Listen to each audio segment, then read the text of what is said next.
वाहिगुरू जी का खालसा वाहिगुरू जी की फतेह। पर सत्कारयोग भगत पूਰਨ ਸਿੰਘ जी की 28ਵੀਂ बरसी के मौके के उत्ते कुछ लगियां पाबंदियां के कारण असीं बहुत सारा इकट्ठ नहीं कर रहे पिंगलवाड़ा संस्था के विच, पर फिर भी कुछ विद्वानां के जिहड़े विचार ने वो संगतां दे नाल साझे कर रहे हैं। तो कुछ पिंगलवाड़ा दीयां जिहड़ियां गतिविधियां ने वो भी संगतां राहीं पहुँचाउण की कोशिश कर रहे हैं, क्योंकि जो भी पिंगलवाड़ा संस्था के विच काम चल रहा है ये संगतां दे सहयोग नाल ही चल रहा है। अज असी आप जी के नाल राजवीर सिंह जी साडे जिहड़े कि Pingla all India Pingla charitable society के ट्रस्टी हैं, जिहड़े कि बहुत सालों तो 1997 के मैंबर हैं, पर भगत पूਰਨ सिंह जी को बहुत देर तो जानते हैं। उन्होंने बहुत वड्डा योगदान है संस्था के विच। उन्हों का जिहड़ा वैसे तो बहुत सारे कामों विच वो भाग लैंदे हैं सेवा के कामों के विच, पर खास करके जीरो बर्ड कुदरती खेती ते नर्सरी ते गौशाला ये जिहड़ियां तीन एक्टिविटीज़ हैं वो सारियां ही उन्हां ते निर्भर करदियां ने। और दुनिया नूं बचाउण दा इक्को एक तरीका है कि असीं जीरो बजट कुदरती खेती करिए, इहदे नाल उपज भी नहीं घटदी ते बीमारियां तो भी बचा जा सकता है। विस्तार दे विच असीं सर राजवीर सिंह जी के विचार सुणो।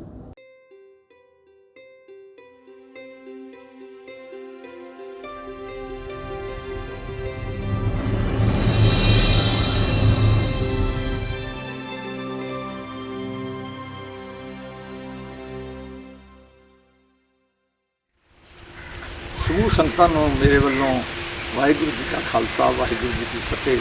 भगत जी जो सानू दे के गए ਉਹਦਾ ਅਸੀਂ कभी भी मुल नहीं तार सकते, चाहे मरीज संभालण की गल सी, लवारसां नूं संभालण की गल सी और वातावरण की गल सीगी, और जिहड़ा मनुखता दे नाल प्यार और आ लिविंग थिंग जिन्नियां भी बनस्पति आ साडे मित्र कीट ने उन्हां दे नाल जिहड़ा भगत जी दा सारा प्यार सी कि आप जियो तो दूसरे नूं जीण दा मौका दिओ, वो साडे वास्ते एक मॉडल बन गया। और जिन्ना चिर ये दुनिया रहेगी भगत जी दे ये जिहड़े विचार आ ये साडे मनां दे विच घर घर गए होए ने कि सानू पानी बचाउणा चाहीदा आ, सानू दरख्त लाउणे चाहीदे आ, हवा नूं प्रदूषित होण तो बचाउणा चाहीदा, पानी नूं पोल्यूटेड होण तो बचाउणा चाहीदा, सफाई वाल सानू ध्यान देना चाहीदा और हर एक दी सानू मदद करनी चाहिदी आ, चाहे वो पंछी के रूप च आ, चाहे कीड़े मकोड़े के रूप च आ, चाहे जानवर के रूप च आ, ये सारे जिहड़े आ ये साडे मित्र ने, उन्हां नूं जीण दा उन्ना ही अधिकार आ जिन्ना सानू अधिकार आ।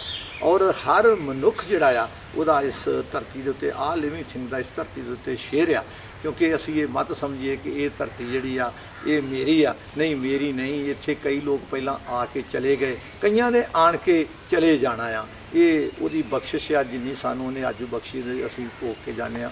भगत पूਰਨ सिंह जी मैं देखता रहा हाँ, बड़ी सतगुर की कृपा कि मैनूं उन्हां नाल टांगे ते भी सफ़र करने का मौका मिलिया, कई वार बहन का भी मौका मिलिया, और उन्हां दे जिहड़े विचार हुंदे सी वो एक बड़ी विलक्षण शख्सियत सी, क्योंकि उन्होंने विचार जिहड़े सी वो साडे वास्ते एक मॉडल बन जाते सीगे और हर गल जिहड़ी सी उन्हां दी प्रैक्टिकल हुंदी सीगी। कदी भी उन्होंने मतलब अपने बारे नहीं सी सोचा कि मैं अच्छे कपड़े पाला, अच्छी कोई खाना खाना या नहीं, जिस कपड़े नूं गल च पाया होया जे लोड़ पई आ तो उहदे नाल ही साइड तो हत्थ भी पूंझ लैंदे सी, क्योंकि उन्हां दे मन दे विच जिहड़ा मनुखता दा प्यार सीगा वो घर कीता होया सी। और दरबार साहब साडे पवित्र स्थान उहदे बार-बार घंटा घर बैठ के भगत जी प्यारा सिंह नूं नाल लैके जदों उत्थे संगत आउंदी सी, संगत नूं इश्तिहार वंडदे सी और बड़े बड़े उन्हां दे उपासक उन्हां नूं मनण वाले लोग उन्हां नूं मिलण वास्ते उत्थे बैठ के उन्हां दे नाल विचार वटांदरा करदे सी। और भगत जी पानी वास्ते वातावरण वास्ते ये सारे विचार चर्चा जिहड़ी सी वो संगतां दे नाल जिहड़ी सी वो करदे सी।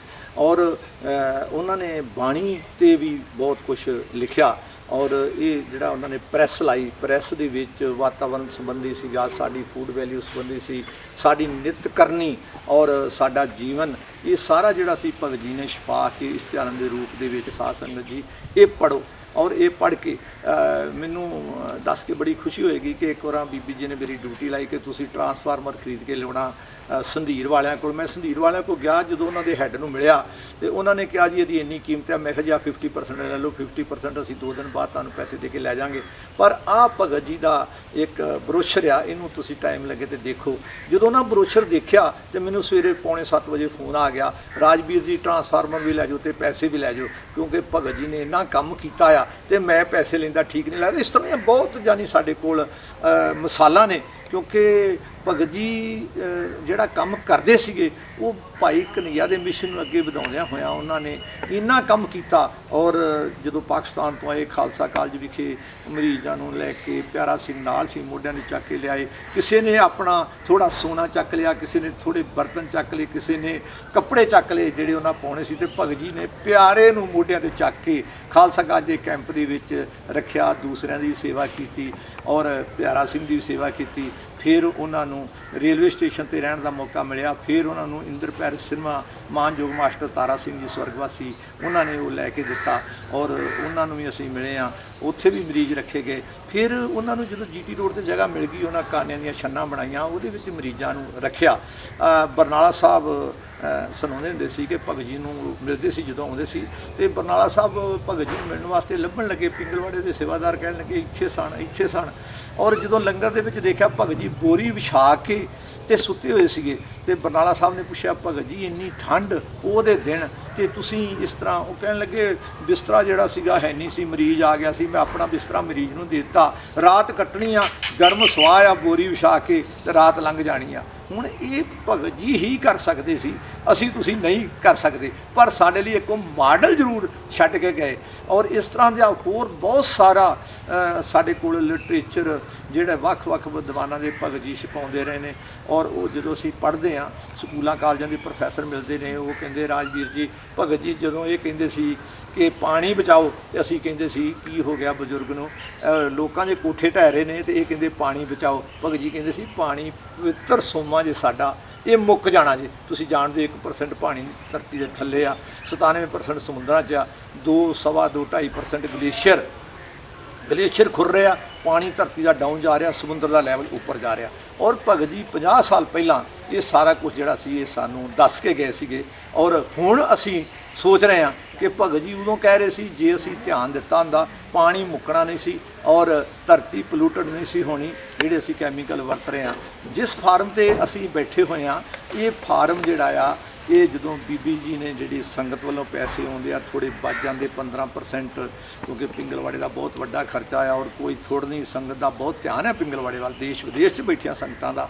ਭੈਣ ਅਵਿਨਾਸ਼ ਕੌਰ ਨੇ ਸਾਡੇ ਜੋਰਾਵਰ ਔਰ ਜਿਹੜੇ ਵੀਰ ਜੀ ਸਾਡੇ ਇੰਗਲੈਂਡ ਦੇ ਵਿੱਚ ਬੈਠੇ ਹੋਏ ਨੇ, ਔਰ ਜਿਹੜੇ ਅਮਰੀਕਾ ਦੇ ਵਿੱਚ ਸਾਡੇ ਵੀਰ ਬੈਠੇ ਹੋਏ ਨੇ, ਉਹ ਜੁਗਰਾਜ ਜੀ, ਔਰ ਉਹ ਪੈਸੇ ਇਕੱਠੇ ਕਰਕੇ ਪਿੰਗਲਵਾੜੇ ਨੂੰ ਭੇਜਦੇ ਰਹਿੰਦੇ ਆ। ਉਹ ਪਿੰਗਲਵਾੜਾ ਭੈਣ ਜੀ ਐਜੂਕੇਸ਼ਨ ਦੇ ਬੱਚਿਆਂ ਦੇ ਧਿਆਨ ਦੇ ਰਹੇ ਨੇ। ਕਿੰਨੇ 100 ਬੱਚਾ ਜਿਹੜਾ ਨੀਡੀ ਸਾਡੇ ਕੋਲ ਪੜ੍ਹ ਰਿਹਾ, ਕਿੰਨੇ ਸਾਡੇ ਕੋਲ ਗੁੰਗੇ ਬੋਲੇ ਬੱਚਿਆਂ ਦੇ 4 ਸਕੂਲ ਚੱਲ ਰਹੇ ਨੇ, ਔਰ ਜਿਹੜੇ ਸਾਡੇ ਨੀਡੀ ਬੱਚੇ ਆ ਉਹਨਾਂ ਦੇ ਸਕੂਲ ਚੱਲ ਰਹੇ ਆ। ਔਰ ਫਿਜ਼ੀਓਥੈਰੇਪੀ ਸੈਂਟਰ ਆ ਸਾਡੇ ਕੋਲ, ਨਕਲੀ ਅੰਗ ਜਿਹੜੇ ਆ ਜਿਨ੍ਹਾਂ ਦੀਆਂ ਲੱਤਾਂ ਕੱਟੀਆਂ ਉਹ ਲਾਉਣ ਵਾਸਤੇ, ਮਤਲਬ ਕਈ ਪ੍ਰੋਜੈਕਟ ਪਿੰਗਲਵਾੜੇ ਦੇ ਕੋਲ ਆ। ਉਹ ਸੰਗਤ ਦੇ ਸਹਿਯੋਗ ਕਰਕੇ ਭਗਤ ਜੀ ਦੀ ਜਿਹੜੀ ਸੋਚ ਸੀ ਉਹਨੂੰ ਅੱਗੇ ਵਧਾਉਂਦਿਆਂ ਹੋਇਆ ਇਹ ਸਾਰੇ ਪ੍ਰੋਜੈਕਟ ਜਿਹੜੇ ਚੱਲਦੇ ਆ। ਮੈਂ ਦੱਸ ਕੇ ਬੜੀ ਖੁਸ਼ੀ ਮਹਿਸੂਸ ਕਰਾਂਗਾ ਕਿ ਇਹ ਖੇਤੀ 2006 ਦੇ ਵਿੱਚ ਅਸੀਂ ਸੁਭਾਸ਼ ਪਾਲਕਰ ਜੀ ਦੇ ਸਹਿਯੋਗ ਦੇ ਨਾਲ ਸ਼ੁਰੂ ਕੀਤੀ ਸੀਗੀ ਕਿ ਇੱਕ ਗਾਂ ਇੰਡੀਅਨ 30 ਏਕੜ ਦੀ ਖੇਤੀ ਕਰ ਸਕਦੀ ਹੈ। ਔਰ ਵਾਕਈ ਅਸੀਂ ਪ੍ਰੈਕਟੀਕਲ ਕੀਤਾ, ਅਸੀਂ ਮਲਚਿੰਗ ਕਰਦੇ ਹਾਂ, ਜਿੰਨੀ ਵੇਸਟ ਆ ਉਹ ਅਸੀਂ ਪਾਉਂਦੇ ਹਾਂ। ਤੁਸੀਂ ਦੇਖੋਗੇ ਖੇਤ ਦੇ ਵਿੱਚ ਅਸੀਂ ਹਲਦੀ ਲਾਈ ਹੋਈ ਆ, ਤੁਸੀਂ ਦੇਖ ਰਹੇ ਹੋ ਗੰਨਾ ਲਾਇਆ ਹੋਇਆ, ਗੰਨਾ ਸਾਡਾ 8 ਸਾਲ ਪੁਰਾਣਾ ਆ ਔਰ ਅਸੀਂ 1.25 ਕੁਇੰਟਲ ਬੀਜ ਲਾਉਂਦੇ ਆ। ਕਿਸਾਨ ਜਿਹੜਾ ਆ ਉਹ 35 ਤੋਂ 37 ਕੁਇੰਟਲ ਡਿਪਾਰਟਮੈਂਟ ਬੀਜ ਲਾਉਂਦਾ ਆ ਔਰ ਅਸੀਂ 2 ਕਨਾਲ 'ਚ ਗੰਨਾ ਲਾਉਂਦੇ ਆ, ਕਿਸਾਨ ਫੁੱਲੀ ਏਕੜ 'ਚ ਗੰਨਾ ਲਾਉਂਦੇ ਸੀ। ਹੁਣ ਇਹ ਮਾਡਲ ਜਿਹੜਾ ਆ ਆਲ ਇੰਡੀਆ ਲੈਵਲ 'ਤੇ ਜਿਹੜਾ ਆ ਅਡਾਪਟ ਹੋ ਚੁੱਕਾ ਆ, ਕਿਉਂਕਿ ਐਡਾ ਵਧੀਆ ਮਾਡਲ। ਇਵੇਂ ਸਾਡੇ ਕੋਲ ਪਾਪੂਲਰ ਦਾ ਮਾਡਲ ਆ, ਇਵੇਂ ਹੀ ਸਾਡੇ ਕੋਲ ਪਸ਼ੂਆਂ ਦੇ ਚਾਰੇ ਦਾ ਮਾਡਲ ਆ। ਔਰ ਅਸੀਂ ਇੱਥੇ ਸਮੇਂ-ਸਮੇਂ ਸੈਮੀਨਾਰ ਜਿਹੜੇ ਆ ਉਹ ਕਰਦੇ ਰਹਿੰਦੇ ਆ, ਕਿਉਂਕਿ ਭੈਣ ਜੀ ਭਗਤ ਜੀ ਦੇ ਨਕਸ਼ੇ ਕਦਮਾਂ 'ਤੇ ਚੱਲਦਿਆਂ ਹੋਇਆਂ ਉਹ ਕਹਿੰਦੇ ਕਿ ਭਗਤ ਜੀ ਦਾ ਮਿਸ਼ਨ ਜਿੰਨਾ ਅੱਗੇ ਵਧੇ। ਮੈਨੂੰ ਯਾਦ ਆ ਗਿਆ ਕਿ 970 ਸਕੂਲਾਂ ਦੇ ਵਿੱਚ ਮੈਨੂੰ ਜਾਣ ਦਾ ਮੌਕਾ ਮਿਲਿਆ 10 ਸਾਲਾਂ ਦੇ ਵਿੱਚ। ਅਸੀਂ ਪੌਦੇ ਲਵਾ ਕੇ ਆਉਂਦੇ ਹਾਂ ਅੰਮ੍ਰਿਤਸਰ ਤਰਨਤਾਰਨ ਦਾ ਕੋਈ ਸਕੂਲ ਨਹੀਂ ਕਹਿ ਸਕਦਾ ਕਿ ਸਾਡੇ ਕੋਲ ਪਿੰਗਲਵਾੜਾ ਸੰਸਥਾ ਨਹੀਂ ਆਈ ਔਰ ਆਪਣੀ ਨਰਸਰੀ ਦੇ ਵਿੱਚ ਪੌਦੇ ਤਿਆਰ ਕਰਕੇ ਦੇਹਰਾਦੂਨ ਤੋਂ ਬੀ ਲਿਆ ਕੇ ਡਾਕਟਰ ਭੈਣ ਜੀ ਦੀ ਰਹਿਨੁਮਾਈ ਦੇ ਵਿੱਚ ਭੈਣ ਜੀ ਖੁਦ ਵੀ ਨਾਲ ਜਾਂਦੇ ਆ ਔਰ ਪਿੰਗਲਵਾੜੇ ਦੇ ਹਰ ਸੇਵਾਦਾਰ ਨੂੰ ਮੌਕਾ ਮਿਲਿਆ ਸਾਡੇ ਨਾਲ ਜਾ ਕੇ ਪੌਦੇ ਲਗਾਉਣ ਦਾ ਔਰ ਕਿੰਨੀਆਂ ਵੈਰਾਈਟੀਆਂ ਦੇ ਪੌਦੇ ਜਿਹੜੇ ਆ ਉਹ ਅਸੀਂ ਲਿਆ ਕੇ ਤੇ ਸੰਗਤਾਂ ਦੇ ਵਿੱਚ ਵੰਡਦੇ ਆ। ਗੁਰਦੁਆਰਾ ਸਾਹਿਬ, ਪੁਲਿਸ ਸਟੇਸ਼ਨ, ਬਿਜਲੀ ਘਰ, ਸ਼ਮਸ਼ਾਨ ਘਾਟ ਔਰ ਜਦੋਂ ਸਕੂਲਾਂ ਦੇ ਵਿੱਚ ਜਾਈਦਾ ਬੱਚਿਆਂ ਦੇ ਨਾਲ ਵਾਤਾਵਰਣ ਤੇ ਗੱਲ ਸਾਂਝੀ ਕਰੀਦੀ ਆ ਔਰ ਉਹਨਾਂ ਕੋਲ ਬਹੁਤ ਸਾਨੂੰ ਪਿਆਰ ਮਿਲਦਾ। ਸਕੂਲ ਸਟਾਫ, ਟੀਚਰਾਂ ਕੋਲੋਂ, ਪ੍ਰਿੰਸੀਪਲਾਂ ਕੋਲੋਂ ਸਾਨੂੰ ਬਹੁਤ ਸਾਰਾ ਪਿਆਰ ਮਿਲਦਾ ਆ ਔਰ ਸਾਨੂੰ ਬੜੀ ਖੁਸ਼ੀ ਹੁੰਦੀ ਆ ਕਿ ਅਸੀਂ ਜੁਲਾਈ ਦੇ ਪਹਿਲੇ ਹਫਤੇ ਪੌਦੇ ਲਾਉਣ ਦੀ ਮੁਹਿੰਮ ਸ਼ੁਰੂ ਕਰਕੇ 15 ਸਤੰਬਰ ਤੱਕ ਅਸੀਂ ਜਿਹੜੇ ਪੌਦੇ ਆ ਉਹ ਲਾ ਕੇ ਬੜੀ ਖੁਸ਼ੀ ਮਹਿਸੂਸ ਕਰਦੇ ਆ। ਇਵੇਂ ਹੀ ਇੱਥੇ ਜਿਹੜਾ ਫਾਰਮ ਆ ਇਹਦੇ ਵਿੱਚ 1 ਏਕੜ ਦੇ ਵਿੱਚ ਅਸੀਂ 12 ਫਸਲਾਂ ਪੈਦਾ ਕਰਦੇ ਆ। 12 ਫਸਲਾਂ ਭਾਵ ਕਿ ਨੋਕਦਾਰ ਪੱਤਿਆਂ ਵਾਲੀਆਂ ਜਿਹੜੀਆਂ ਉਹ ਨਾਈਟ੍ਰੋਜਨ ਖਾ ਰਹੀਆਂ ਨੇ, ਤੱਤ ਜ਼ਮੀਨ 'ਚੋਂ ਲੈ ਰਹੀਆਂ ਨੇ ਔਰ ਫਲੀਦਾਰ ਤੇ ਗੋਲ ਪੱਤਿਆਂ ਵਾਲੀਆਂ ਫਸਲਾਂ ਜਿਹੜੀਆਂ ਆ ਉਹ ਖੁਰਾਕ ਬਣਾ ਰਹੀਆਂ ਨੇ। ਕੌਣ ਖਾ ਰਿਹਾ, ਕੌਣ ਬਣਾ ਰਿਹਾ, ਇੱਕ ਚੇਨ ਆ ਔਰ ਅਸੀਂ ਇੱਥੇ ਇੰਨੇ ਪੌਦੇ ਜਿਹੜੇ ਫਾਰਮ 'ਤੇ ਪੈਦਾ ਕੀਤੇ ਹੋਏ ਆ। ਮੈਂ ਤੁਹਾਨੂੰ ਅਨਾਰਾਂ 'ਚ ਵੀ ਲੈ ਕੇ ਚੱਲਾਂਗਾ, ਮੈਂ ਤੁਹਾਨੂੰ ਹਲਦੀ 'ਚ ਵੀ ਲੈ ਕੇ ਚੱਲਾਂਗਾ। ਗੰਨਾ ਤੁਸੀਂ ਸਾਹਮਣੇ ਦੇਖ ਹੀ ਰਹੇ ਹੋ। ਪਸ਼ੂਆਂ ਦਾ ਇੱਕ ਫੋਡਰ ਸਾਡੇ ਕੋਲ ਨਵੇਕਲੀ ਕਿਸਮ ਦਾ ਆ ਜਿਹੜਾ ਪੰਜਾਬ ਦੇ ਵਿੱਚ ਨਹੀਂ ਸੀ ਹੈਗਾ। ਅਸੀਂ ਉਹਦਾ ਬੀਜ ਕੋਲਾਪੁਰ ਤੋਂ ਲੈ ਕੇ ਆਏ ਸੀ। ਸੰਗਤਾਂ ਦੇ ਵਿੱਚ ਅਸੀਂ ਬਹੁਤ ਸਾਰਾ ਉਹ ਵੰਡਿਆ ਆ। ਇਵੇਂ ਅਸੀਂ ਪਸ਼ੂ ਨੂੰ ਆਵਾਜ਼ ਮਾਰਾਂਗੇ, ਉਹ ਗੇਟ ਖੋਲ੍ਹ ਕੇ ਸਾਡੇ ਕੋਲ ਆ ਜਾਏਗਾ। ਦੇਖੋ, ਫੀਲਿੰਗ ਆਲ ਲਿਵਿੰਗ ਥਿੰਗ ਦੀ ਆ। ਪਸ਼ੂ, ਪੰਛੀ, ਜਾਨਵਰ, ਕੀੜਾ ਮਕੌੜਾ ਇਹ ਮਤ ਸਮਝੀਏ ਕਿਉਂਕਿ ਇਨਸਾਨ ਦਾ ਵੈਰੀ ਆ। ਤੁਸੀਂ ਪੰਛੀ ਕਦੀ ਅਸਮਾਨ ਦੇ ਵਿੱਚ ਉੱਡਦੇ ਦੇਖੋ, 50 ਪੰਛੀ ਉੱਡ ਰਹੇ, ਉਹਨਾਂ ਦਾ ਕਦੀ ਐਕਸੀਡੈਂਟ ਨਹੀਂ ਹੋਇਆ। ਸਾਡਾ ਰੋਜ਼ ਐਕਸੀਡੈਂਟ ਹੋ ਜਾਂਦਾ। ਕਿਉਂ ਹੋ ਜਾਂਦਾ? ਕਿਉਂਕਿ ਸਾਡੀ ਸੋਚ ਇਹ ਆ ਕਿ ਦੂਜੇ ਦੀ ਗੱਡੀ ਵਧੀਆ ਆ, ਇਹਨੇ ਕਿਉਂ ਵਧੀਆ ਗੱਡੀ ਲੈ ਲਈ। ਪੰਛੀ ਉੱਡਣ ਵੱਲ ਧਿਆਨ ਕਰ ਰਹੇ ਆ ਔਰ ਕਈ ਕਿਲੋਮੀਟਰ, 2-2 ਦਿਨ ਸਾਈਬੇਰੀਆ ਦੇ ਜੰਗਲਾਂ ਤੋਂ ਵੀ ਸਾਡੇ ਕੋਲ ਪੰਛੀ ਇੱਥੇ ਆਉਂਦੇ ਆ ਔਰ ਸਾਨੂੰ ਇੰਨੀ ਵੇਖ ਕੇ ਖੁਸ਼ੀ ਹੁੰਦੀ ਆ ਕਿ ਇਹ ਇੱਕ ਦੂਜੇ ਨਾਲ ਕਾਂ ਵੀ ਬੈਠਾ, ਚਿੜੀ ਵੀ ਬੈਠਾ, ਤੋਤਾ ਵੀ ਬੈਠਾ, ਗਿਟਾਰ ਵੀ ਬੈਠੀ ਆ ਔਰ ਕੋਈ ਇੱਕ ਦੂਜੇ ਨਾਲ ਝੰਜਟ ਨਹੀਂ ਕਰ ਰਿਹਾ। ਔਰ ਜੇ ਅਸੀਂ ਕਿਤੇ 10 ਜਣੇ ਇਕੱਠੇ ਬੈਠ ਜਾਈਏ ਤੇ ਸਾਡਾ ਕੋਈ ਪਤਾ ਨਹੀਂ ਅਸੀਂ ਕਿਹੜੇ ਵੇਲੇ ਲੜ ਕੇ ਇੱਕ ਦੂਜੇ ਦੇ ਵਾਲ ਖੋਹ ਦੇਣੇ ਆ। ਮਤਲਬ ਸਾਨੂੰ ਇਹਨਾਂ ਗੱਲਾਂ ਵੱਲ ਜਿਹੜੇ ਭਗਤ ਜੀ ਦਾ ਉਪਦੇਸ਼ ਆ ਉਹ ਸਾਨੂੰ ਮੰਨਣਾ ਚਾਹੀਦਾ ਆ। ਗੁਰੂ ਪਿਆਰੀ ਸਾਧ ਸੰਗਤ ਜੀ, ਜਿਸ ਪਿੰਗਲਵਾੜਾ ਖੇਤ ਦੇ ਵਿੱਚ ਅਸੀਂ ਖੜੇ ਆ, ਇਹ ਅਨਾਰਾਂ ਦਾ ਖੇਤ ਆ ਔਰ ਇਹਦੇ ਵਿੱਚ ਹਲਵਾ, ਕੱਦੂ ਜਾਤੀ, ਲੋਬੀਆ, ਮੱਕੀ, ਐਟ ਏ ਟਾਈਮ 4 ਫਸਲਾਂ, ਕਰੇਲਾ ਵੀ ਲੱਗਾ ਹੋਇਆ ਹੈ ਔਰ ਮੈਨੂੰ ਦੱਸ ਕੇ ਬੜੀ ਖੁਸ਼ੀ ਮਹਿਸੂਸ ਹੋ ਰਹੀ ਆ ਕਿ ਅਸੀਂ ਇਹ ਬਗੀਚੀ ਜਿਹੜੀ ਘਰੇਲੂ ਆ ਉਹਦੇ ਵਿੱਚ ਵੀ ਅਨਾਰ ਜਿਹੜੇ ਆ ਪੈਦਾ ਕਰ ਸਕਦੇ ਆ ਕਿਉਂਕਿ ਤੁਸੀਂ ਦੇਖ ਰਹੇ ਹੋ 3 ਸਾਲ ਬਾਅਦ ਅਨਾਰ ਨੂੰ ਫਰੂਟ ਆਇਆ ਔਰ ਇਹਦਾ ਇੱਕ ਪੱਤਾ ਸਾਨੂੰ ਆਕਸੀਜਨ ਪ੍ਰੋਵਾਈਡ ਕਰ ਰਿਹਾ। ਇੱਕ ਪੱਤਾ ਜਿਹੜਾ ਨਾਇਸ ਪੋਲੂਸ਼ਨ ਨੂੰ ਘਟਾ ਰਿਹਾ, ਇੱਕ ਪੱਤਾ ਜਿਹੜਾ ਆ ਬਰਸਾਤ ਲਿਆਉਣ ਦੇ ਵਿੱਚ ਸਹਾਈ ਹੋ ਰਿਹਾ ਔਰ ਇੱਕ ਪੱਤੇ ਦੇ ਵਿੱਚ, ਇੱਕ ਡਾਹਣੀ ਦੇ ਵਿੱਚ ਸਾਡੇ ਉਹ ਮਿੱਤਰ ਕੀਟ ਜਿਹੜੇ ਆ ਉਹਨਾਂ ਨੂੰ ਰੈਸਟ ਕਰਨ ਵਾਸਤੇ, ਆਰਾਮ ਕਰਨ ਵਾਸਤੇ ਜਗ੍ਹਾ ਮਿਲ ਰਹੀ ਆ। ਭਾਵ ਕਿ ਇਹ ਜਿਹੜੇ ਪੌਦੇ ਆ ਇਹਨਾਂ ਦਾ ਕਿੰਨਾ ਸਾਨੂੰ ਲਾਭ ਆ। ਭਗਤ ਪੂਰਨ ਸਿੰਘ ਜੀ ਉਪਦੇਸ਼ ਰਾਹੀਂ, ਆਪਣੇ ਗਿਆਨ ਰਾਹੀਂ, ਆਪਣਾ ਜਿਹੜਾ ਉਹਨਾਂ ਦਾ ਵਿਚਾਰ ਸਨ ਉਹਨਾਂ ਰਾਹੀਂ ਸਾਨੂੰ ਕਹਿੰਦੇ ਰਹੇ ਆ ਕਿ ਤੁਸੀਂ ਦਰਖਤਾਂ ਵੱਲ ਧਿਆਨ ਦਿਓ। ਦਰਖਤ ਫਰੂਟ ਵਾਲਾ ਹੋਵੇ ਜਾਂ ਸਾਡੀ ਟਾਹਲੀ, ਕਿੱਕਰ, ਟਕਸਾਲੀ ਬੂਟੇ ਸੀ, ਸ਼ਤੂਤ ਸੀ, ਜਾਮਨ ਸੀ, ਅੰਬ ਸੀ, ਅਮਰੂਦ ਸੀ, ਇਹ ਬੂਟੇ ਜਿਹੜੇ ਆ ਸਾਡੇ ਕੋਲ ਹੋਣੇ ਬਹੁਤ ਜ਼ਰੂਰੀ ਆ। ਔਰ ਇਹ ਵੀ ਤੁਸੀਂ ਪੜ੍ਹਿਆ ਆ ਕਿ ਧਰਤੀ ਦਾ 33% ਹਿੱਸਾ ਦਰਖਤਾਂ ਨਾਲ ਢੱਕਿਆ ਹੋਣਾ ਚਾਹੀਦਾ ਸੀ। ਇਸ ਵੇਲੇ ਮੈਨੂੰ ਦੱਸ ਕੇ ਖੁਸ਼ੀ ਮਹਿਸੂਸ ਨਹੀਂ ਹੋ ਰਹੀ, ਅਫਸੋਸ ਆ ਕਿ 5.2 ਜਿਹੜੇ ਆ ਉਹ ਦਰਖਤ ਰਹਿ ਗਏ। ਹਾਂਜੀ, 5.2 ਜਿਹੜੇ ਪੌਦੇ ਰਹਿ ਗਏ ਜਦੋਂ ਕਿ 33% ਦਰਖਤ ਚਾਹੀਦੇ ਸੀ। ਮਸ਼ੀਨਰੀ ਸਾਡੀ ਲੋੜ ਸੀ ਵੱਧ ਗਈ, ਹਵਾਈ ਜਹਾਜ਼ ਸਾਡੀ ਲੋੜ ਸੀ ਵੱਧ ਗਈ, ਰੇਲ ਗੱਡੀਆਂ ਸਾਡੀ ਲੋੜ ਸੀ, ਕਾਰਾਂ ਸਾਡੀ ਲੋੜ ਸੀ ਵੱਧ ਗਈਆਂ, ਪਰ ਇਹਦੇ ਨਾਲ ਅਸੀਂ ਵਾਤਾਵਰਨ ਦਾ ਖਿਆਲ ਨਹੀਂ ਰੱਖਿਆ। ਜੋ ਭਗਤ ਜੀ ਸਾਨੂੰ ਕਹਿੰਦੇ ਸੀ ਉਹਦੇ ਵੱਲ ਅਸੀਂ ਧਿਆਨ ਨਹੀਂ ਦਿੱਤਾ। ਇਹਦੇ ਕਰਕੇ ਕਾਰਬਨ ਪੋਲੂਸ਼ਨ ਜਿਹੜਾ ਸੀ ਉਹ ਬਹੁਤ ਸਾਰਾ ਵੱਧ ਗਿਆ, ਨਾਇਸ ਪੋਲੂਸ਼ਨ ਜਿਹੜਾ ਸੀ ਬਹੁਤ ਸਾਰਾ ਵੱਧ ਗਿਆ। ਔਰ ਤੁਸੀਂ ਇਹ ਵੀ ਸੁਣਿਆ ਕਿ ਵਿਗਿਆਨੀ ਕਹਿੰਦੇ ਆ 32 ਤੋਂ 42 ਡੈਸੀਬਲ ਜਿਹੜਾ ਨਾਇਸ ਪੋਲੂਸ਼ਨ ਆ ਇਹ ਇਸ ਤੋਂ ਉੱਪਰ ਸਾਡੇ ਕੰਨਾਂ ਵਾਸਤੇ ਬਹੁਤ ਘਾਤਕ ਆ ਔਰ ਅਸੀਂ ਇਹ ਸੋਚਿਆ ਹੀ ਨਹੀਂ। ਔਰ ਸਾਡੀ ਸਮੂਹ ਸੰਗਤਾਂ ਨੂੰ ਪਿੰਗਲਵਾੜਾ ਵੱਲੋਂ, ਡਾਕਟਰ ਭੈਣ ਇੰਦਰਜੀਤ ਕੌਰ ਵੱਲੋਂ, ਪਿੰਗਲਵਾੜਾ ਪਰਿਵਾਰ ਵੱਲੋਂ ਬੇਨਤੀ ਆ ਕਿ ਜਿਵੇਂ ਪਿੰਗਲਵਾੜਾ ਨਰਸਰੀ ਤਿਆਰ ਕਰਕੇ ਤੁਹਾਨੂੰ ਫ੍ਰੀ ਪੌਦੇ ਵੰਡਦਾ, ਫਰੂਟ ਵਾਲੇ ਵੀ ਕੁਝ ਵੰਡਦੇ ਆ, ਜਾਮਨ ਵੰਡਦੇ ਅਸੀਂ, ਪਪੀਤਾ ਵੰਡਦੇ ਆ, ਉਹਦੇ ਵਿੱਚ ਸਤਾਵਰ ਬੂਟੀ ਵੀ ਆ ਸਾਡੇ ਕੋਲ ਆ ਔਰ ਅਮਰੂਦ ਵੀ। ਇਹ ਜਿਹੜੇ ਦੂਸਰੇ ਬੂਟੇ ਅਸੀਂ ਬਹੁਤ ਸਾਰੇ ਸ਼ਰਬ ਟਰੀ ਵੰਡਦੇ ਆ ਔਰ ਸਾਡੀ ਬੇਨਤੀ ਆ ਕਿ ਤੁਸੀਂ ਧਰਮਸ਼ਾਲਾ ਆ, ਗੁਰਦੁਆਰਾ ਸਾਹਿਬ ਆ ਔਰ ਸਾਡੇ ਸਕੂਲ ਨੇ, ਸਾਡੇ ਹੋਰ ਜਿਹੜੀਆਂ ਜਗ੍ਹਾ ਨੇ ਉਹਨਾਂ 'ਤੇ ਪੌਦੇ ਲਾਓ। ਔਰ ਹਰ ਵਿਅਕਤੀ ਦਾ ਇਹ ਫਰਜ਼ ਬਣਦਾ ਕਿ ਉਹ ਸੋਚੇ ਕਿ ਮੈਂ ਆਪਣੀ ਉਮਰ ਦੇ ਵਿੱਚ ਪਵਨ ਗੁਰੂ ਪਾਣੀ ਪਿਤਾ ਦਾ ਪਵਿੱਤਰ ਉਪਦੇਸ਼ ਗੁਰੂ ਸਾਹਿਬ ਦਾ ਬਾਬਾ ਨਾਨਕ ਜੀ ਦਾ ਇਹਨੂੰ ਅਡਾਪਟ ਕੀਤਾ, ਇਹਦੇ ਤੇ ਪਹਿਰਾ ਦਿੱਤਾ। ਜੇ ਨਹੀਂ ਪਹਿਰਾ ਦਿੱਤਾ ਹਾਂਜੀ ਤੇ ਮੈਂ ਸਜ਼ਾ ਦਾ ਭਾਗੀ ਹਾਂ। ਕਿਉਂ ਨਹੀਂ ਪਹਿਰਾ ਦਿੱਤਾ? ਔਰ ਮੈਨੂੰ ਇਹ ਦੱਸ ਕੇ ਖੁਸ਼ੀ ਮਹਿਸੂਸ ਹੋਈ ਆ ਵੀ ਅਸੀਂ ਹਜ਼ਾਰਾਂ ਨਹੀਂ ਲੱਖਾਂ ਪੌਦੇ ਲਾਏ। ਔਰ ਡਾਕਟਰ ਭੈਣ ਇੰਦਰਜੀਤ ਕੌਰ ਵੀ ਆਪ ਪੌਦੇ ਲਾਉਣ ਖੇਤਾਂ ਦੇ ਵਿੱਚ ਸਕੂਲਾਂ ਦੇ ਵਿੱਚ ਜਾਂਦੇ ਰਹੇ। ਔਰ ਤੁਸੀਂ ਕਿਉਂ ਨਹੀਂ ਪੌਦੇ ਲਾ ਸਕਦੇ? ਲਾ ਸਕਦੇ ਹੋ, ਤੁਹਾਡੇ ਘਰ ਛੱਤ 'ਤੇ ਵੀ ਪੌਦਾ ਹੋ ਸਕਦਾ ਆ। ਮੇਰੇ ਕੋਲ ਆਣ ਕੇ ਪ੍ਰੈਕਟੀਕਲ ਕਰੋ, ਮੈਂ ਤੁਹਾਨੂੰ ਦੱਸਾਂਗਾ ਕਿ ਛੱਤ ਦੇ ਉੱਤੇ ਫਰੂਟ ਵਾਲਾ ਪੌਦਾ ਜਿਹੜਾ ਆ ਉਹ ਕਿਵੇਂ ਲਾ ਸਕਦੇ। ਅਸੀਂ ਆਪਣੀਆਂ ਗਲੀਆਂ ਦੇ ਵਿੱਚ ਪੌਦੇ ਲਾ ਸਕਦੇ ਹਾਂ, ਆਪਣੇ ਪਾਰਕਾਂ ਦੇ ਵਿੱਚ ਪੌਦੇ ਲਾ ਸਕਦੇ ਹਾਂ, ਉਹਨਾਂ ਦੀ ਸੰਭਾਲ ਕਰ ਸਕਦੇ ਹਾਂ। ਔਰ ਅਫਸੋਸ ਇਹ ਹੁੰਦਾ ਕਿ ਜਦੋਂ ਅਸੀਂ ਅੰਮ੍ਰਿਤਸਰ 'ਚ ਪੜ੍ਹਦੇ ਸੀ, ਅੰਮ੍ਰਿਤਸਰ ਦੇ ਵਿੱਚ ਬਹੁਤ ਸਾਰੀਆਂ ਸੜਕਾਂ ਦੇ ਉੱਤੇ ਬਹੁਤ ਸਾਰੇ ਪੌਦੇ ਸੀ। ਜਦੋਂ ਤੁਸੀਂ ਸ਼ੋਰੂਮ ਬਣਾਏ ਉਹਦੇ ਵਿੱਚ ਤੇਜ਼ਾਬ ਪਾ ਕੇ ਤੁਸੀਂ ਪੌਦਾ ਜਿਹੜਾ ਸੀ ਉਹ ਬਰਬਾਦ ਕਰ ਦਿੱਤਾ। ਔਰ ਇਹ ਬਹੁਤ ਵੱਡਾ ਪਾਪ ਅਸੀਂ ਕੀਤਾ। ਪੌਦੇ ਜਿਹੜੇ ਆ ਹਰ ਸਾਲ ਇਹਨਾਂ ਨੂੰ ਨਵੇਂ ਪੱਤੇ ਆਉਂਦੇ ਪਤਝੜ ਦੀ ਰੁੱਤ 'ਤੇ। ਔਰ ਕਈ ਮੇਰੇ ਸਾਥੀ ਇਹ ਕਹਿ ਦੇਣਗੇ ਜੀ ਰਾਜਵੀਰ ਜੀ ਇਹ ਪੌਦੇ ਨੇ ਬਹੁਤ ਗੰਦ ਪਾਇਆ, ਬਹੁਤ ਖਲਾਰਾ ਪਾਇਆ। ਔਰ ਮੈਂ ਫਿਰ ਉਹਨਾਂ ਨੂੰ ਬੜੇ ਸਖਤ ਲਫ਼ਜ਼ਾਂ ਜਾਨਾ ਕਿ ਤੁਸੀਂ ਬਾਥਰੂਮ ਗਏ, ਕਿੰਨੀ ਵਾਰ ਖਲਾਰਾ ਪਾਇਆ ਦਿਨ ਦੇ ਵਿੱਚ? ਪੌਦੇ ਨੇ 6 ਮਹੀਨਿਆਂ ਬਾਅਦ ਨਹੀਂ ਸਾਲ ਬਾਅਦ ਖਲਾਰਾ ਪਾਇਆ, ਆਪਣੇ ਕੱਪੜੇ ਚੇਂਜ ਕੀਤੇ, ਉਹ ਵੀ ਤੁਹਾਡੇ ਵਾਸਤੇ, ਕਿਉਂਕਿ ਨਵੇਂ ਪੱਤੇ ਆਉਣਗੇ। ਉਹਨਾਂ ਹੀ ਉਹ ਜਿਹੜਾ ਸਾਨੂੰ ਆਕਸੀਜਨ ਵੱਧ ਪ੍ਰੋਵਾਈਡ ਕਰਨਗੇ, ਨਾਇਸ ਪੋਲਿਊਸ਼ਨ ਉਹਨਾਂ ਵੱਧ ਘਟਾਉਣਗੇ। ਤੁਸੀਂ ਦੇਖੋ ਪਹਾੜਾਂ ਦੇ ਵਿੱਚ ਇੱਕ ਸ਼ਾਂਤੀ ਹੁੰਦੀ ਆ, ਸ਼ਾਂਤ ਵਾਤਾਵਰਨ ਕਿਉਂ ਹੁੰਦਾ? ਕਿਉਂਕਿ ਜਿੰਨੀ ਨਾਇਸ ਗੱਡੀਆਂ ਦੇ ਹਾਰਨ ਦੀ ਆਵਾਜ਼, ਸਾਡੀ ਆਵਾਜ਼, ਸਪੀਕਰਾਂ ਦੀ ਆਵਾਜ਼, ਸਾਡੇ ਟੇਪ ਰਿਕਾਰਡ ਦੀ ਆਵਾਜ਼ ਉਹ ਅਬਜ਼ੌਰਵ ਕਰਦੇ ਆ। ਔਰ ਤੁਹਾਡੀਆਂ ਸੜਕਾਂ ਦੇ ਉੱਤੇ ਜਿਹੜੀ ਚੈਂਪ ਹੁੰਦੀ ਸੀਗੀ, ਅੱਜ ਜਦੋਂ ਕਰੋਨਾ ਆਇਆ ਤੁਸੀਂ ਦੇਖੋ ਲਾਕਡਾਊਨ ਹੋਇਆ ਤੇ ਇੱਕ ਸ਼ਾਂਤ ਵਾਤਾਵਰਨ, ਸਾਨੂੰ ਨਿੱਕੇ ਹੁੰਦਿਆਂ ਪਹਾੜੀਆਂ ਨਜ਼ਰ ਆਉਂਦੀਆਂ ਹੁੰਦੀਆਂ ਸੀ ਆਪਣੇ ਪਿੰਡ ਤੋਂ, ਹੁਣ ਵੀ ਉਹ ਪਹਾੜੀਆਂ ਨਜ਼ਰ ਆਉਣ ਲੱਗ ਪਈਆਂ ਸੀ ਕਿਉਂਕਿ ਪੋਲਿਊਸ਼ਨ ਘਟ ਗਿਆ। ਔਰ ਸਾਹ ਲੈਣ ਦੇ ਵਿੱਚ ਵੀ ਸਾਨੂੰ ਬੜਾ ਇੱਕ ਮਤਲਬ ਅੱਛਾ ਮਹਿਸੂਸ ਹੋ ਰਿਹਾ ਸੀਗਾ।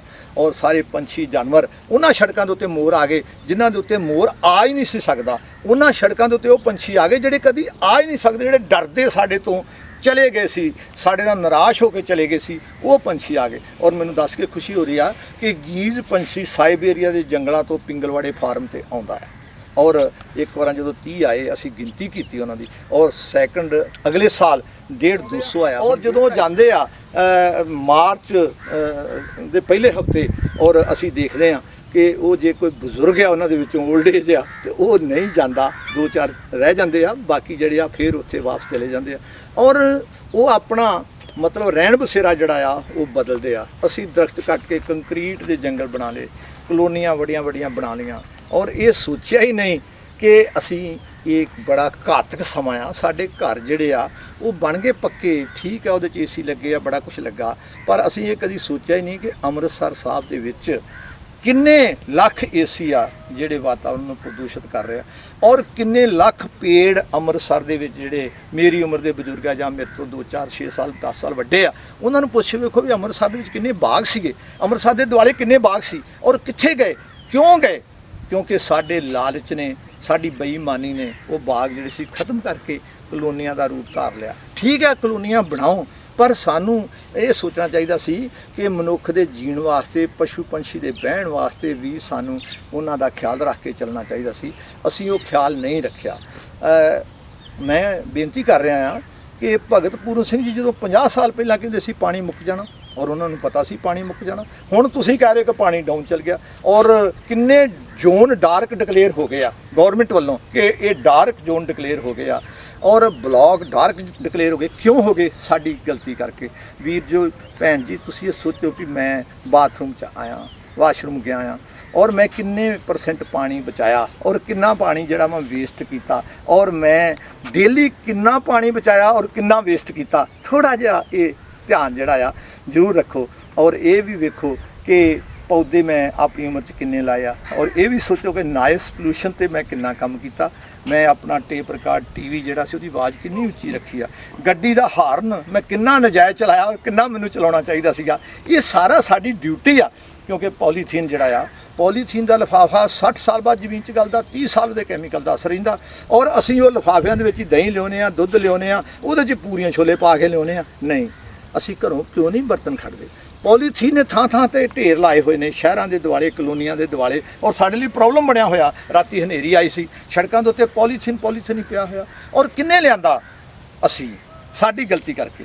ਔਰ ਸਾਨੂੰ ਇਹਨਾਂ ਗੱਲਾਂ ਵੱਲ ਧਿਆਨ ਦੇਣਾ ਚਾਹੀਦਾ ਕਿ ਇਹ ਜਿਹੜਾ ਵਾਤਾਵਰਨ ਆ, ਹਾਂਜੀ, ਇਹ ਸਾਡਾ ਜੀਵਨ ਆ, ਸਾਡਾ ਜੀਵਨ ਇਹਦੇ ਰਾਹੀਂ ਆ, ਔਰ ਇਹਨੂੰ ਅਸੀਂ ਸ਼ੁੱਧ ਰੱਖੀਏ, ਭਗਤ ਪੂਰਨ ਸਿੰਘ ਦੀ ਬਰਸੀ ਤੇ ਸਾਨੂੰ ਇਹ ਉਪਦੇਸ਼ ਜਿਹੜਾ ਆ ਵਾਤਾਵਰਣ ਸੰਬੰਧੀ ਔਰ ਦੂਜਿਆਂ ਦੀ ਮਦਦ ਵਾਸਤੇ ਲੋੜਵੰਦਾਂ ਦੀ, ਇਹ ਸਾਨੂੰ ਜ਼ਰੂਰ ਸੋਚਣਾ ਚਾਹੀਦਾ। ਜਿਸ ਖੇਤ ਦੇ ਵਿੱਚ ਅਸੀਂ ਖੜੇ ਹਾਂ, ਤੁਸੀਂ ਭਿੰਡੀ ਵੀ ਦੇਖ ਰਹੇ ਹੋ, ਗੰਨਾ ਵੀ ਦੇਖ ਰਹੇ ਹੋ। ਸਾਡੇ ਕੋਲ ਭਗਤ ਪੂਰਨ ਸਿੰਘ ਜੀ ਕੁਦਰਤੀ ਖੇਤੀ ਫਾਰਮ ਦੇ ਵਿੱਚ 10 ਕਿਸਮ ਦਾ ਗੰਨਾ ਆ ਔਰ ਇਹਦੇ ਵਿੱਚ ਵੱਖ-ਵੱਖ ਫਸਲਾਂ ਆ। ਤੁਸੀਂ ਦੇਖ ਰਹੇ ਹੋ ਕੁਦਰਤ ਦੇ ਰੰਗ ਕਿ ਬਿਨਾਂ ਖਾਦ ਸਪਰੇਅ ਤੋਂ ਇਹ ਭਿੰਡੀ ਦੀ ਗਰੋਥ, ਇਹ ਗੰਨੇ ਦੀ ਗਰੋਥ, ਖਾਦਾਂ ਵਾਲਿਆਂ ਦੀ ਇਹੋ ਜਿਹੀ ਸ਼ਾਇਦ ਤੁਹਾਨੂੰ ਨਹੀਂ ਦੇਖਣ ਨੂੰ ਮਿਲੇਗੀ। ਤੁਹਾਡੇ ਸਾਹਮਣੇ ਆ ਸਾਰਾ ਕੁਝ। ਔਰ ਇਹ ਇੱਕ ਪੌਦਾ ਜਿਹੜਾ ਆ, ਗੱਲ ਫਿਰ ਉੱਥੇ ਵਾਤਾਵਰਣ ਤੇ ਮੁੜ ਘੁੜ ਕੇ ਆਉਂਦੀ ਆ ਕਿ ਇੱਕ ਪੌਦਾ ਜਿਹੜਾ ਆ ਇਹ ਸਾਡੇ ਮਿੱਤਰਾਂ ਨੂੰ ਵੀ, ਸਾਨੂੰ ਵੀ ਸ਼ੁੱਧ ਆਕਸੀਜਨ ਜਿਹੜੀ ਆ ਇਹ ਪ੍ਰੋਵਾਈਡ ਕਰ ਰਿਹਾ ਆ। ਔਰ ਨੈਚੁਰਲ ਸਿਸਟਮ ਦੇ ਨਾਲ ਅਸੀਂ ਜੋ ਵੀ ਪੈਦਾ ਕਰਦੇ ਹਾਂ, ਜੋ ਸਾਨੂੰ ਗੁਰੂ ਮਹਾਰਾਜ ਦਾ ਉਪਦੇਸ਼ ਆ, ਜੋ ਸਾਨੂੰ ਸਾਡਾ ਪਵਿੱਤਰ ਗ੍ਰੰਥ ਗੁਰੂ ਗ੍ਰੰਥ ਸਾਹਿਬ ਸਾਨੂੰ ਉਪਦੇਸ਼ ਦਿੰਦਾ ਆ ਕਿ ਅਸੀਂ ਇਸ ਧਰਤੀ ਤੇ ਆਏ ਆ ਕੀ ਕਰਕੇ ਜਾਣਾ ਆ ਔਰ ਆਪਣਾ ਜੀਵਨ ਕਿੱਦਾਂ ਸਵਾਰ ਕੇ ਜਾਣਾ ਆ। ਪਰ ਇਸ ਵੇਲੇ ਅਫਸੋਸ ਦੀ ਗੱਲ ਹੈ ਕਿ ਹਫੜਾ ਦਫੜੀ ਮੱਚੀ ਹੋਈ ਆ ਆਲ ਵਰਲਡ ਦੇ ਵਿੱਚ ਕਿ ਇੱਕ ਦੂਜੇ ਨੂੰ ਅਸੀਂ ਲੁੱਟ ਰਹੇ ਹਾਂ, ਮਾਰ ਰਹੇ ਹਾਂ, ਖੋਹ ਰਹੇ ਹਾਂ ਔਰ ਸਾਨੂੰ ਇਸ ਗੱਲ ਦਾ ਬਿਲਕੁਲ ਖਿਆਲ ਨਹੀਂ ਕਿ ਅਸੀਂ ਆਏ ਕਾਹਦੇ ਵਾਸਤੇ ਹਾਂ ਤੇ ਕਰਕੇ ਕੀ ਜਾਣਾ ਆ। ਤੇ ਇਹ ਬੜਾ ਇੱਕ ਸੋਚਣ ਵਾਲਾ ਵਿਸ਼ਾ ਆ।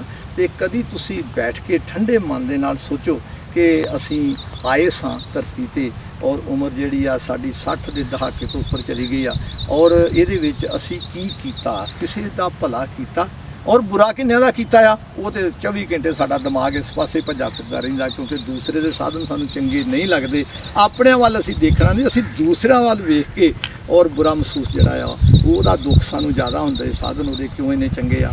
ਔਰ ਸਾਨੂੰ ਗੁਰੂ ਆਸ਼ੇ ਅਨੁਸਾਰ ਜੀਵਨ ਜਿਉਣਾ ਚਾਹੀਦਾ ਕਿਉਂਕਿ ਭਗਤ ਜੀ ਨੇ ਜਿਹੜਾ ਜੀਵਨ ਜਿਉਆ, ਹਾਂਜੀ, ਉਹ ਸਾਡੇ ਵਾਸਤੇ ਮਾਡਲ ਆ। ਮੈਂ ਬਾਰ-ਬਾਰ ਤਾਂ ਦੱਸ ਰਿਹਾ ਆ ਕਿਉਂਕਿ ਉਹਨਾਂ ਦੇ ਹਰ ਕਦਮ, ਹਰ ਵਿਚਾਰ ਜਿਹੜੇ ਸੀਗੇ ਉਹ ਮਨੁੱਖਤਾ ਦੀ ਟੋਟਲ ਲਕਾਈ ਦੇ ਵਾਸਤੇ ਸਨ। ਔਰ ਉਹ ਕਹਿੰਦੇ ਸੀਗੇ ਕਿ ਇਸ ਧਰਤੀ ਤੇ ਜਿਵੇਂ ਪਹਿਲਾਂ ਵੀ ਗੱਲ ਕੀਤੀ ਆ ਕਿ ਸਾਰਿਆਂ ਨੂੰ ਆਉਣ ਦਾ ਮੌਕਾ ਜਿਹੜਾ ਆ ਉਹ ਸਾਨੂੰ ਮਿਲਿਆ ਆ ਔਰ ਸਾਰਿਆਂ ਨੇ ਚਲੇ ਜਾਣਾ ਵਾਰੀ-ਵਾਰੀ। ਔਰ ਫਿਰ ਨੈਲਸਨ ਹੁੰਦਾ, ਹਾਂਜੀ, ਕਿ ਫਲਾਣਾ ਬੰਦਾ ਬਹੁਤ ਚੰਗਾ ਸੀ ਔਰ ਇਹ ਵੀ ਦੱਬੀ ਜ਼ਬਾਨ ਨਾਲ ਨੈਲਸਨ ਹੁੰਦਾ ਕਿ ਇਹਨੇ ਜ਼ਿੰਦਗੀ ਦੇ ਵਿੱਚ ਕੋਈ ਚਾਹੀਦਾ ਕੰਮ ਨਹੀਂ ਕੀਤਾ। ਔਰ ਆਪਾਂ ਇਸ ਗੱਲ ਤੋਂ ਬਚਣ ਵਾਸਤੇ ਮੇਰੀ ਬੇਨਤੀ ਹੈ ਆਪ ਸਾਰਿਆਂ ਨੂੰ ਕਿ ਸਾਨੂੰ ਜਿਹੜਾ ਵਾਤਾਵਰਨ ਦਾ ਖਿਆਲ ਜਿਹੜਾ ਜ਼ਰੂਰ ਰੱਖਣਾ ਚਾਹੀਦਾ ਆ। ਔਰ ਦੇਖੋ ਐਜੂਕੇਸ਼ਨ ਜਿਹੜੀ ਆ ਉਹ ਸਾਡੀ ਮੁੱਢਲੀ ਨੀਡ ਆ। ਐਜੂਕੇਸ਼ਨ ਹੀ ਸਾਡੇ ਜੀਵਨ ਨੂੰ ਸਵਾਰਦੀ ਆ। ਔਰ ਬੀਬੀ ਜੀ ਨੇ ਕਿੱਡਾ ਉਪਰਾਲਾ ਕੀਤਾ ਕਿ ਜਿਹੜੇ ਬੱਚੇ ਵਿਚਾਰੇ ਲੋਹਾ ਚੁੰਮਦੇ ਸੀ ਸੜਕਾਂ ਦੇ ਉੱਤੇ, ਉਹਨਾਂ ਵਾਸਤੇ ਸਕੂਲ ਖੋਲ੍ਹ ਦਿੱਤਾ ਔਰ ਉਹ ਬੱਚਿਆਂ ਨੂੰ ਪਿੰਗਲਵਾੜਾ ਸੁਸਾਇਟੀ ਵੱਲੋਂ ਬੂਟ, ਜਰਾਬਾਂ, ਕਾਪੀਆਂ, ਕਿਤਾਬਾਂ, ਪੈਨ, ਪੈਨਸਲ ਔਰ ਸਰਕਾਰ ਵੱਲੋਂ ਦੁਪਹਿਰ ਦਾ ਖਾਣਾ ਜਿਹੜਾ ਸੀ ਉਹ ਮਨਜ਼ੂਰ ਕਰਾਇਆ ਹੋਇਆ ਆ। ਔਰ ਉਹ ਬੱਚੇ ਜਿਹੜੇ ਆ ਜਦੋਂ ਫਸਟ ਡਿਵੀਜ਼ਨ ਲੈ ਕੇ ਜਾਂਦੇ ਆ, ਜਿਨ੍ਹਾਂ ਦੇ ਵਿਚਾਰਿਆਂ ਦੇ ਘਰ ਬਹਿਣ ਦੀ ਥਾਂ ਨਹੀਂ ਹੈਗਾ। ਔਰ ਇਹ ਜਿਹੜਾ ਸਾਡਾ ਸੁਸਾਇਟੀ ਡਿਫਰੈਂਸ ਆ ਇੰਡੀਆ ਦਾ, ਇਹ ਸਾਡੇ ਲਈ ਬੜਾ ਘਾਤਕ ਆ। ਅਸੀਂ ਚਾਹੁੰਦੇ ਕਿ ਹਰ ਇੱਕ ਨੂੰ ਬਰਾਬਰਤਾ ਦਾ ਜਿਹੜਾ ਆ ਖਾਣ ਪੀਣ, ਰਹਿਣ, ਸਹੂਲਤਾਂ ਜਿਹੜੀਆਂ ਮਿਲਣੀਆਂ ਚਾਹੀਦੀਆਂ ਕਿਉਂਕਿ ਬੀਬੀ ਜੀ ਨੇ ਸੋਚਿਆ ਕਿ ਉਹਨਾਂ ਬੱਚਿਆਂ ਨੂੰ ਵੀ ਜ਼ਰੂਰਤ ਆ ਸਕੂਲ ਦੀ। ਉਹਨਾਂ ਬੱਚਿਆਂ ਦੀ ਐਜੂਕੇਸ਼ਨ ਵੱਲ ਨਾ ਸਰਕਾਰਾਂ ਪ੍ਰਬੰਧ ਕਰ ਸਕੀਆਂ, ਨਾ ਸਾਡੀਆਂ ਬਹੁਤ ਸਾਰੀਆਂ ਸੁਸਾਇਟੀਆਂ ਪ੍ਰਬੰਧ ਕਰ ਸਕਦੀਆਂ। ਔਰ ਪਿੰਗਲਵਾੜਾ ਸੰਸਥਾ ਨੇ ਇਹ ਵੱਖ-ਵੱਖ ਸਕੂਲ ਜਿਹੜੇ ਸੀ ਉਹ ਖੋਲ੍ਹ ਕੇ ਉਹਨਾਂ ਬੱਚਿਆਂ ਨੂੰ ਐਜੂਕੇਸ਼ਨ ਦਿੱਤੀ। ਔਰ ਕਿੰਨੀ ਖੁਸ਼ੀ ਵਾਲੀ ਗੱਲ ਹੈ ਕਿ ਜਦੋਂ ਕੋਈ ਬੱਚਾ ਮਿਲਦਾ ਤੇ ਸਤਿ ਸ੍ਰੀ ਅਕਾਲ ਕਹਿੰਦਾ, ਉਹ ਕਹਿੰਦਾ ਜੀ ਮੈਂ ਭਗਤ ਪੂਰਨ ਸਿੰਘ ਆਦਰਸ਼ ਸਕੂਲ ਤੋਂ +2 ਕਰਕੇ ਗਿਆ ਸਾਂ ਸਰ, ਮੈਂ BSc ਕਰ ਲਈ ਆ। ਔਰ ਕਿੰਨੀ ਖੁਸ਼ੀ ਵਾਲੀ ਗੱਲ ਹੈ ਵੀ ਬੱਚਾ ਮਿਲਦਾ ਜੀ ਮੈਂ MA ਮਿਊਜ਼ਿਕ ਕਰ ਲਈ ਆ। ਕਿੰਨੀ ਖੁਸ਼ੀ ਵਾਲੀ ਗੱਲ ਹੈ ਬੱਚਾ ਕਹਿੰਦਾ ਮੈਂ ਆਰਕੀਟੈਕਚਰ ਕਰਕੇ ਬਿਲਡਿੰਗ ਇੰਸਪੈਕਟਰ ਲੱਗ ਗਿਆ।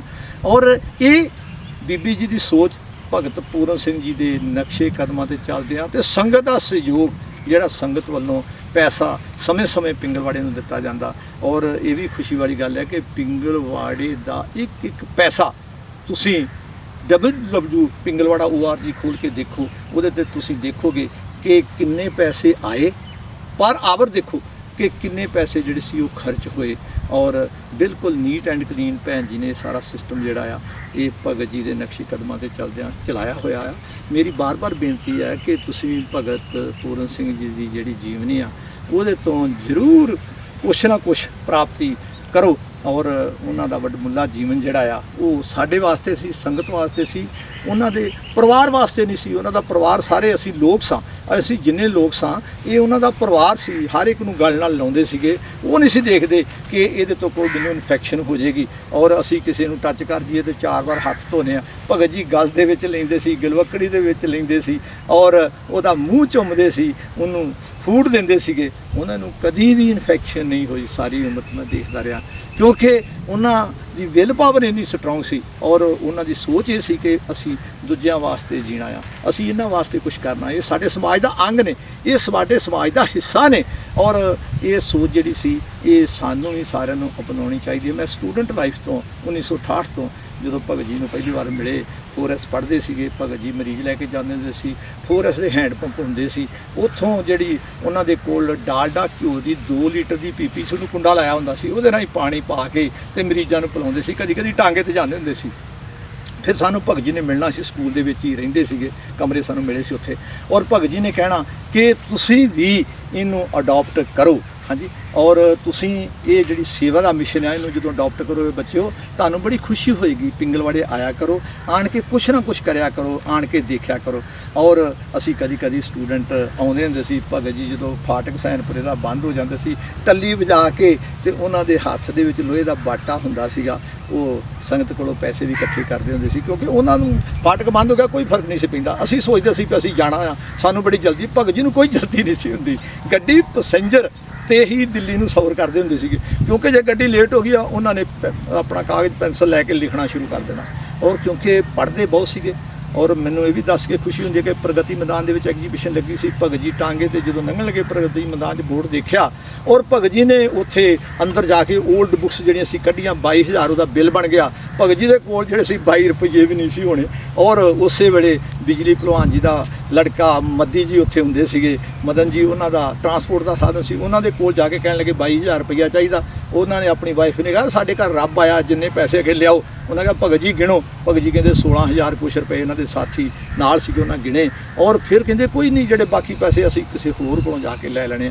ਪੈਸੇ ਲੈ ਕੇ 22,000 ਦਿੱਤਾ। ਐਗਜੀਬਿਸ਼ਨ ਵਾਲੇ ਹੈਰਾਨ ਹੋ ਗਏ ਵੀ ਇਹ ਮੰਗਤਾ ਟਾਈਪ ਬੰਦਾ, ਮੈਲੇ ਕਚਾਲੇ ਕੱਪੜੇ, ਇਹ ਕੌਣ ਆ ਜਿਹੜਾ ਸਭ ਤੋਂ ਵੱਡਾ ਵਿਕਰੇਤਾ ਆ ਸਾਡੀ ਇਹ ਐਗਜੀਬਿਸ਼ਨ ਦਾ, ਜਿਹਨੇ ਸਭ ਤੋਂ ਵੱਡਾ ਪਰਚੇਜਰ ਆ, ਵਿਕਰੇਤਾ ਨਹੀਂ, ਜਿਹਨੇ ਸਭ ਤੋਂ ਜ਼ਿਆਦਾ ਬੁੱਕਸ ਖਰੀਦੀਆਂ ਆ। ਔਰ ਇਹ ਕੌਣ ਇਨਸਾਨ ਆ? ਉਹਨਾਂ ਨੇ ਇਹਨਾਂ ਬਾਰੇ ਜਾਣਿਆ ਕਿ ਇਹ ਪਿੰਗਲਵਾੜਾ ਦੇ ਮੁੱਖ ਸੇਵਾਦਾਰ ਭਗਤ ਪੂਰਨ ਸਿੰਘ ਜੀ ਨੇ। ਔਰ ਇਹ ਸਾਰੀਆਂ ਜਿਹੜੀਆਂ ਉਹਨਾਂ ਦੀਆਂ ਸਾਡੇ ਕੋਲ ਬੜੀਆਂ ਉਹਨਾਂ ਦੇ ਜੀਵਨ ਦੇ ਨਾਲ ਜੁੜੀਆਂ ਹੋਈਆਂ ਐਗਜ਼ਾਮਪਲਾਂ ਨੇ। ਇਹ ਸਾਡੇ ਵਾਸਤੇ ਇੱਕ ਚਾਨਣ ਮਨਾਰਾ ਆ, ਸਾਡੇ ਵਾਸਤੇ ਉਪਦੇਸ਼ ਆ। ਔਰ ਉਹਨਾਂ ਦੀ 28ਵੀਂ ਬਰਸੀ ਜਿਹੜੀ ਆ ਅਸੀਂ ਉਹ ਇਸ ਢੰਗ ਨਾਲ ਮਨਾ ਸਕਦੇ ਹਾਂ ਕਿ ਅਸੀਂ ਉਹਨਾਂ ਦਾ ਕੋਈ ਵੀ ਮਾਡਲ ਜਿਹੜਾ ਉਹਨੂੰ ਅਡਾਪਟ ਕਰੀਏ। ਬਹੁਤ ਬਹੁਤ ਸਮੂਹ ਸੰਗਤਾਂ ਦਾ ਧੰਨਵਾਦ। ਵਾਹਿਗੁਰੂ ਜੀ ਕਾ ਖਾਲਸਾ, ਵਾਹਿਗੁਰੂ ਜੀ ਕੀ ਫਤਿਹ।